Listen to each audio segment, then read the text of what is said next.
Hello and welcome to this video tutorial. Today we're looking at creating this pear pattern in Adobe Photoshop. Now I based this design on something I found on unsplash.com. It is an image, it's a pattern of avocado, and I really like the sort of concept here. So what we're going to do is to reproduce this, but we're going to use different fruit.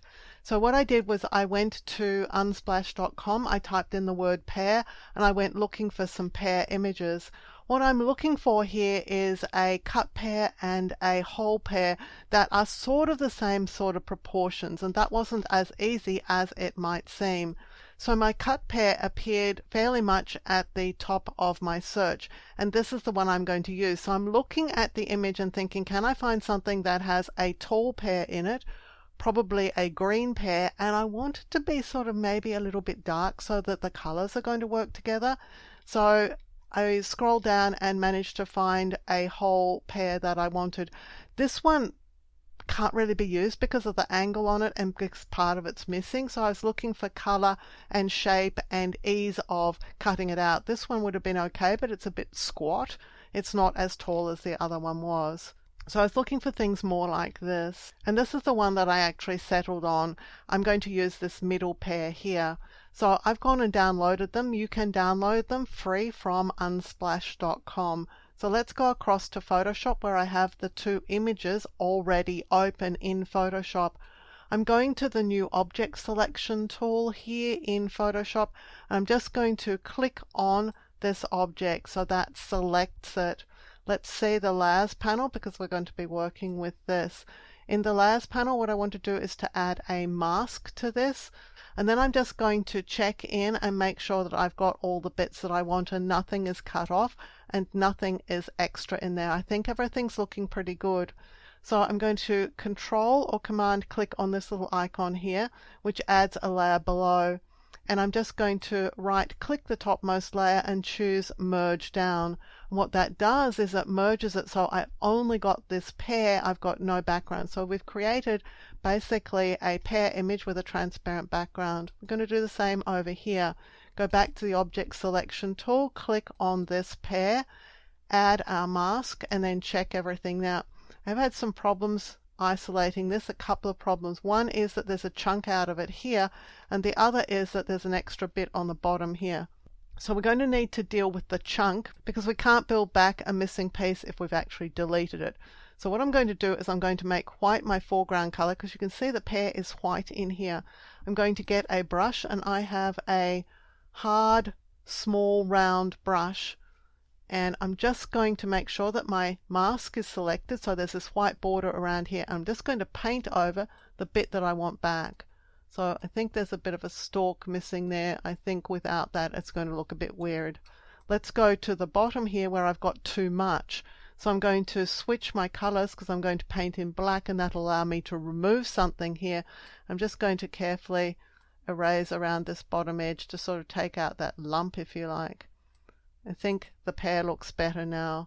So again, Control click to add a new layer, right click the topmost layer, choose merge down, and I've got an image of a pear isolated, but the problem is the pear is not upright. So I'm just going to click on the pear with my move tool, and I'm just going to rotate it a little bit. So rotate it to a sort of upright direction. I think it's going to look better in my pattern that way. So now let's choose an image or make an image that we can assemble our pattern into. At this point I'm thinking about how big I want my pattern to be. I think 1000 by 1000 is a little bit small. That would be just printing at a little over 3 inches by 3 inches if we were printing at 300 dpi. So I think I'm going to take it up to 1500 and 1500. So it's a square document. I'll click Create. Now I'm going to bring over my pears. So I've got this particular document open. I'm just going to pick up my pear with the move tool, and I'm going to drop it onto my new document. And of course it's way too big. So I'm going to hold down the Control key and press the letter T and the number 0. That just zooms out so I can see my pear, and it makes sure that the transform handles are selectable. I'm going to need to hold my Shift key down so I can constrain its proportions. I just want to bring it into the document so that it's about sort of maybe half to 3/4 of the height of the document. I think that's going to be just fine. Let's go back and get the other pair. So I'm again going to select on it. Notice that the move tool I have auto select and layer selected. Makes life so much easier. Drag and drop it onto this document. Control T, Control 0, hold the Shift key down, and I'm just going to scale this to pretty much the same size as the other piece of pear.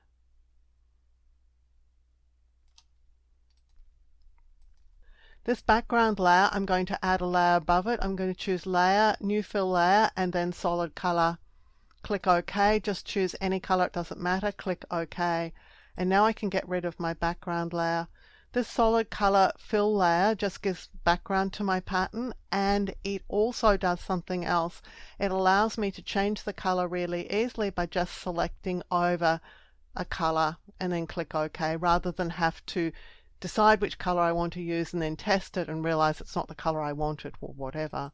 Now these shapes are going to be easier to manage in the pattern tool if they're smart objects. So I'm going to right click each of them and choose Convert to Smart Object. And now let's go to the pattern tool with View and then Pattern Preview. It says Pattern Preview. It's really more like a pattern make tool.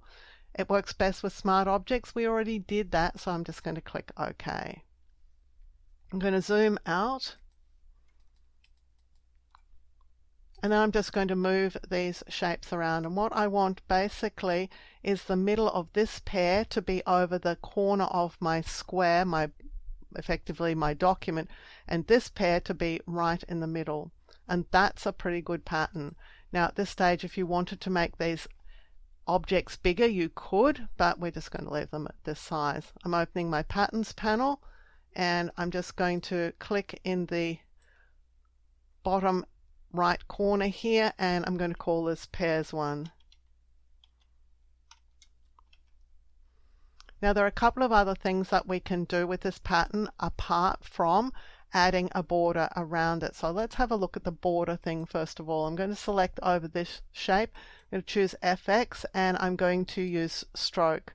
Now I'm going to set my stroke color to white. Might be easier to do this with the hue selected, and let's just go up here and choose white. It's way too big, so I'm just going to reduce the size of it, I think to about 20 pixels. It's on the outside of the shape. Normal blend mode, opacity is 100%, fill type is color, and the color is white. I'm going to click OK.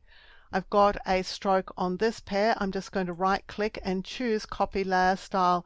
Right click this shape and choose Paste Layer Style. That just pastes the exact same stroke over this pair.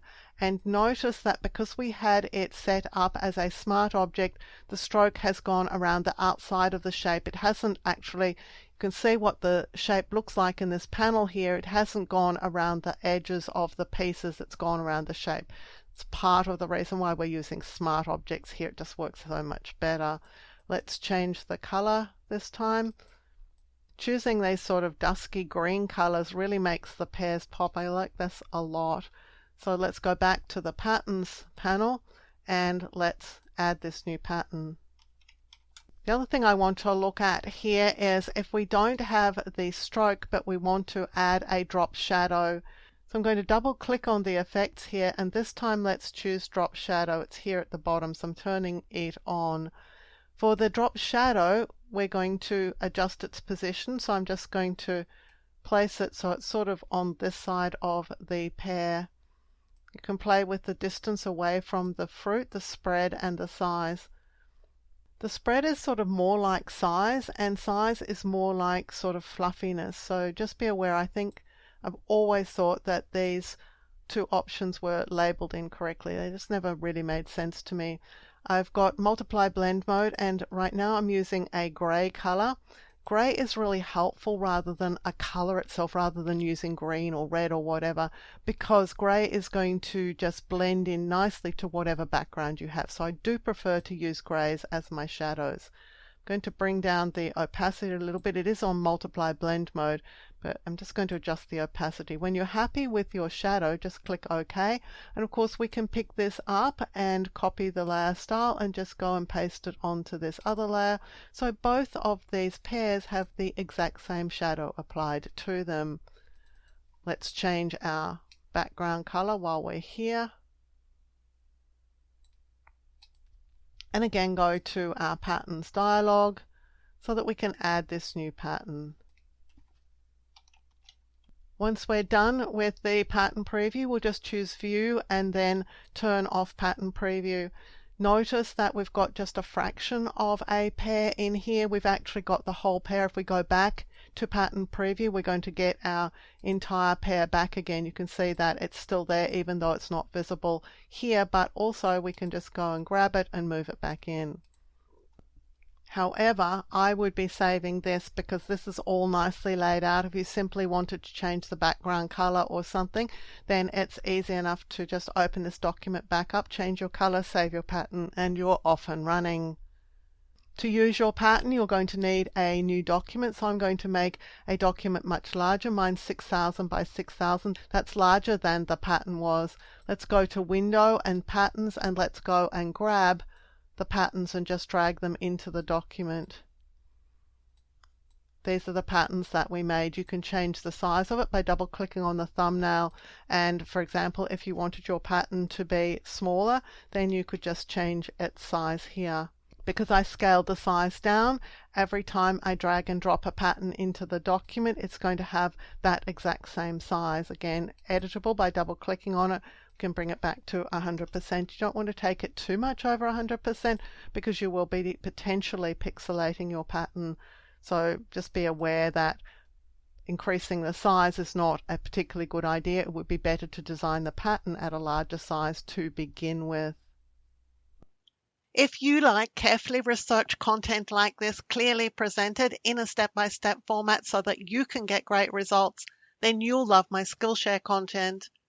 I'm a Skillshare top teacher. I have hundreds of short courses on Skillshare that you can access along with thousands of other great courses, all for the price of a single subscription.